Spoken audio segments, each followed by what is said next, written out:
Hey y'all, and welcome back to How Do You Cook Back to Basics. So today I'm going to share with you how I make a Mexican chicken Alfredo. First off, you will want to cook your rotini noodles according to the packaging instructions. Now once they are finished cooking, drain those in a colander and set them to the side. Now we're going to get on to our sauce. I'm putting a little bit of olive oil in my frying pan, 1 cup of chopped onion, a half a cup of chopped green bell pepper, and 1/4 cup of chopped red bell pepper. Now we're sauteing these until they become a really good color. I sauteed mine a little bit longer than what the normal person would do because I like a little bit of crisp on my vegetables.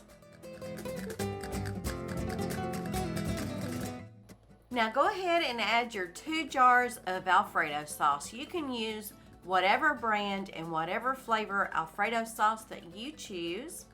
Give this a really good stir. And now we're adding our 1/4 cup of milk. Give that a really good stir as well. Now we're going to add the remaining ingredients to our sauce. I have a 1 8-ounce package of sharp cheddar cheese. Put that whole bag in your sauce. 1 cup of grated Parmesan cheese. 1 cup of salsa. 4 teaspoons of taco seasoning. And 1/4 teaspoon of black pepper. Now give this a really good stir and keep stirring until your cheese has melted all the way through. Now we're going to add our chicken. I have about 4 cups of rotisserie chicken here that I pulled off the bone. You can use regular chicken if you want and cook that up beforehand, but I like to use the rotisserie chicken because it is quicker. Now give this a really good stir once again. Now we are ready to combine our ingredients. Here are our cooked rotini noodles.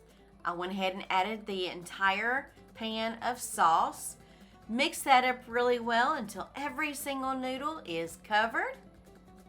Now grab yourself a 9x13 baking dish and put a little bit of olive oil in your baking dish and make sure that you spread the olive oil all over the bottom and the sides of your dish. Now go ahead and place your noodles with sauce in your pan. Spread that out as even as you possibly can. Now I'm adding a full 8-ounce bag of sharp cheddar cheese to the top of our dish. Make sure you spread the cheese out as even as possible.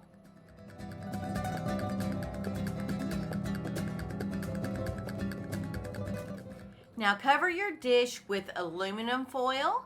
Then place your dish in a preheated 350-degree oven for approximately 50 minutes.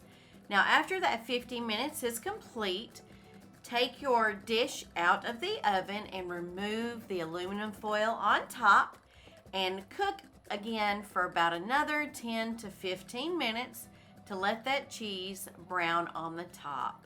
I hope you all enjoyed this episode on How Do You Cook Back to Basics.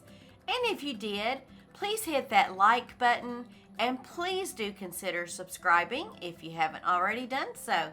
Until next time, y'all, bye-bye now.